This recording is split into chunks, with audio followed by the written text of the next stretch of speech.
पडते. अक्कलकोटचे सर्वच आपले जे निवडून आलेले सदस्य आहेत ते आलेले आहेत. काय एकंदरीत प्रतिक्रिया आहे, काय सांगाल मतदानात? पूर्ण एकतर्फी ही निवडणूक आहे. भारतीय जनता पार्टी महायुतीचे उमेदवार राजेंद्र राऊत साहेब हे मोठ्या फरकाने ह्या निवडणुकीत विजय होतील. ह्या निवडणूक लागण्याची कुठलीही शक्यता खूप कमी होती, पण केवळ विरोधाला विरोध म्हणून ही जी निवडणूक लागलेली आहे, निकाला दिवशी विरोधकांना त्यांची जागा दाखवणारी निवडणूक असेल. मोठ्या फरकाने ही निवडणूक आम्ही जिंकू. एका व्यक्तीच्या इगो दुखण्यामुळे निवडणूक लावली.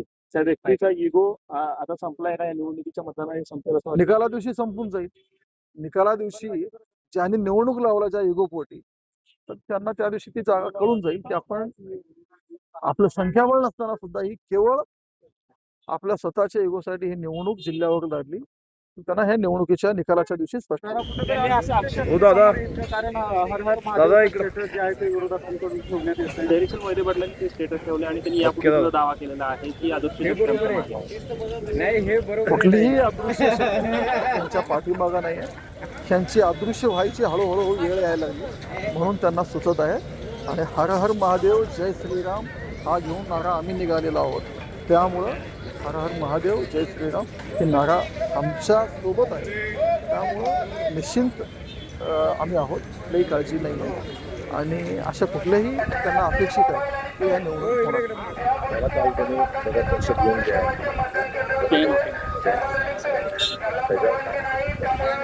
त्यांना आरोप करण्याच्या पलीकडे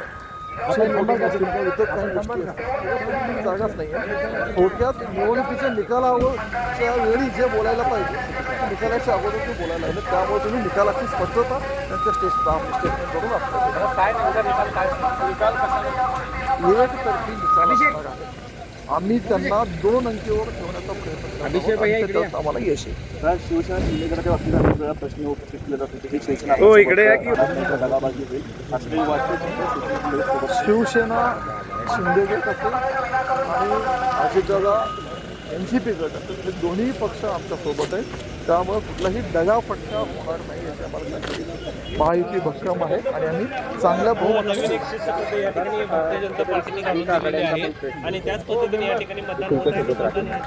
राहिलेत उघड राहिले असं लपूनही नाही. ओपन उघड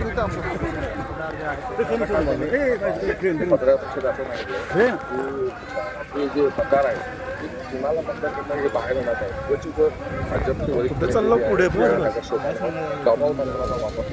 मी काय म्हटलं, निकाल झाल्यावर ज्या गोष्टी त्यांना बोलायचे ते कदाचित त्यांना लक्षात आले नाही. ते निकालाच्या अगोदरच बोलायला लागले. थोडक्यात निकाल झाल्यावर जे त्यांना सांगायचे ते अगोदर मांडत आहेत. त्यामुळं आमचा निकाल स्पष्ट आहे. आमचा विजय निश्चित आहे. राजेंद्र राऊत भाजपा महायुतीचे उमेदवार यांचा विजय निश्चित आहे. खरं तर शिवसेना शिंदेगड काही प्रमाणात नाराज जो आहे तो सुरुवातीला होता. आपल्या गेल्या काही दिवसांपासून एकत्रितपणे आपण फिरता प्रकार करताय. काय एकंदरीत चित्र असणार आहे सोलापूर विधान परिषद चित्र काय असणार आहे ते आमच्याविषयी तुम्हाला जास्त माहिती आहे. ते सांगण्यात काय मजा नाही. 22 तारखेला तुम्हाला कळलंच.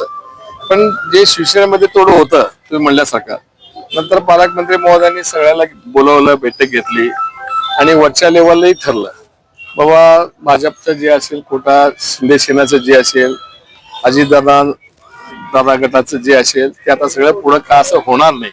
सगळं व्यवस्थित पुढं 3-3.5 वर्ष व्यवस्थित चालेल आणि कुणाला तक्रार येऊ देणार म्हणून असं पालकमंत्री महोदयांनी शब्द दिला. त्या शब्दावर सगळं विश्वास ठेवून एकत्र काम करू लागले. तालुक्यात अक्कलकोट तालुक्यात आमच्या अक्कलकोट तालुक्यात वन साइडच आहे सगळं. दुधनी आमचं 23 आहे. जिल्हा परिषद त्यांचे आहेत, आमचे आहेत. बाहेर कोण नाहीतच आहे. म्हणजे अक्कलकोट पण सगळं एकत्रच आहे सगळं. त्यामुळे वन साइडच आहे अक्कलकोट. विरोधकांनी चैन वोटिंगचा जो मुद्दा आहे तो उचललेला होता आणि त्याला आक्षेप काल त्यांनी घेतलेला आहे. त्यामुळे ती चैन वोटिंग होणार नाही असं आहे. चैन वोटिंग म्हणजे चैन वोटिंग असं म्हणतात की तुमचा एक उमेदवार पहिल्यांदा मतदानाला जातो, तो मतदान न करता खिशात घालून आणायचं.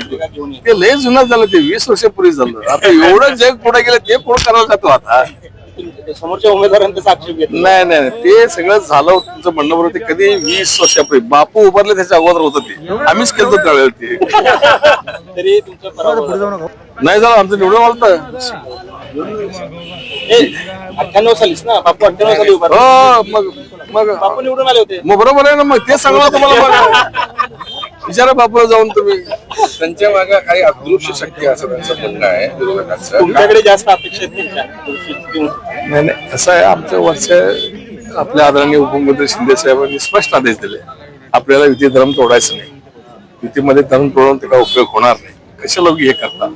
आपण आता मिळून सरकारमध्ये काम करतो, देशामध्ये काम करतो. हे स्थानिक स्वराज्य संस्थेच्या निवडणुकीत काहीतरी गडबड करून ते मिठाचा खडा खात्यासारखं होणार आहे. त्यामुळे तसं करू नका. सगळेजण व्यवस्थित काम करा म्हणून शिंदे साहेबांचे स्पष्ट आदेश आहेत आम्हाला. निधीबाबत पण आता समांतर राहील अशा अपेक्षा आहे. हो, निधीबद्दल 100% 2-2, 3-3 वेळा त्यांनी आम्हाला आश्वासन दिले आणि आश्वासित केले. तर आम्हाला त्याच्या पुढे तुम्हाला तक्रारीला वाव राहणार नाही. आपण सगळे मिळून काम करू म्हणले, त्या दृष्टीनं सगळे मिळून काम करू आपण.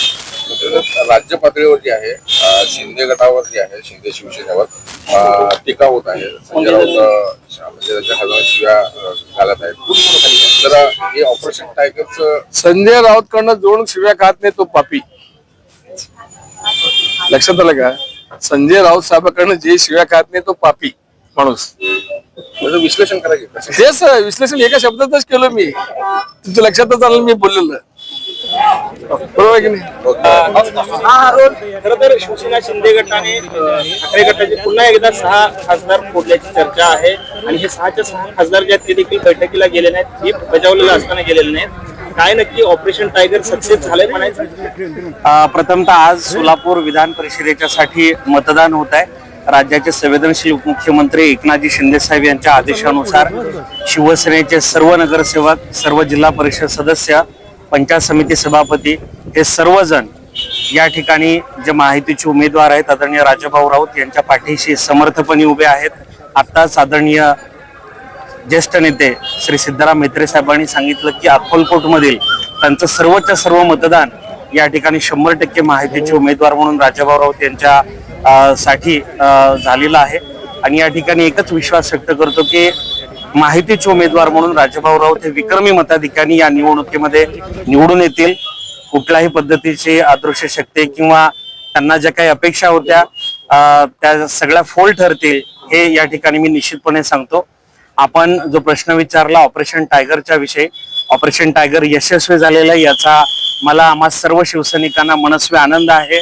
आणि जसं मित्रे साहेबांनी एका वाक्यात सांगितलं की संजय राऊत साहेब जेवढ्या शिव्या घालतील तेवढं खऱ्या शिवसेनेमध्ये इन्कमिंग वाढत जाईल.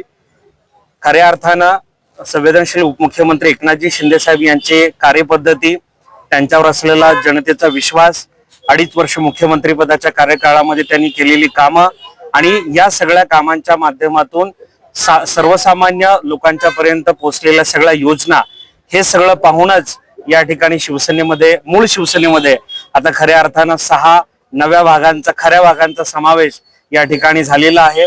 संसदीय कार्यपद्धतीमध्ये जी गटाला मान्यता असते ती देखील आता मिळालेली आहे. आणि त्यामुळे आजचं हे एकनाथजी शिंदे साहेबांचं मिशन टायगर किंवा ऑपरेशन टायगर ज्याला म्हणतो ते यशस्वी झालंय याचा मनस्वी आनंद आम्हा सर्व शिवसैनिकांना. राज्यामध्ये देखील येत्या काळामध्ये ऑपरेशन टायगर पाहायला मिळेल. आता ऑपरेशन टायगर म्हणजे राहिलेतच किती आता त्यांच्याकडे. त्याच्यामुळे येणाऱ्या काळामध्ये तुम्ही जसं म्हणताय त्या पद्धतीनं जे काही थोडे बहुत आहेत ते देखील शिंदे साहेबांच्या कार्यपद्धतीवर खुश आहेत. आणि ते देखील हळूहळू टप्प्याटप्प्यानं एकनाथजी शिंदे साहेबांच्या नेतृत्वाखालील खऱ्या शिवसेनेमध्ये येतानाचं चित्र संपूर्ण महाराष्ट्रभर पाहायला मिळेल.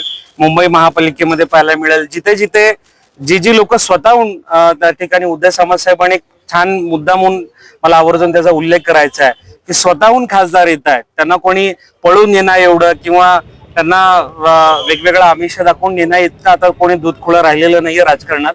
त्याच्यामुळे शिंदे साहेबांची कार्यपद्धती आणि मतदारसंघाची प्रलंबित विकास कामं या सगळ्या मुद्दे डोळ्यासमोर ठेवून संबंधित खासदारांनी शिवसेनेमध्ये, खऱ्या शिवसेनेमध्ये त्यांनी प्रवेश केलेला आहे. त्याच्यामुळे आम्हा सर्व शिवसैनिकांना आज खूप आनंद झालेला आहे. परिषदेमध्ये तुम्ही जसं म्हणताय की महायुतीचं विजय या ठिकाणी होईल.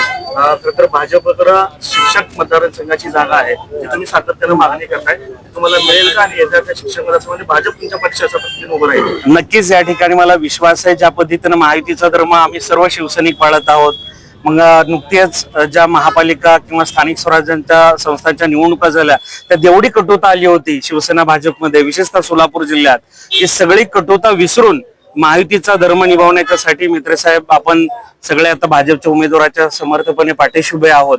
त्याच पद्धतीने मला वाटतं की येणाऱ्या नोव्हेंबर डिसेंबर महिन्यामध्ये पुणे विभागीय शिक्षक मतदारसंघ आणि पुणे विभागीय पदवीधर मतदारसंघाची निवडणूक आहे.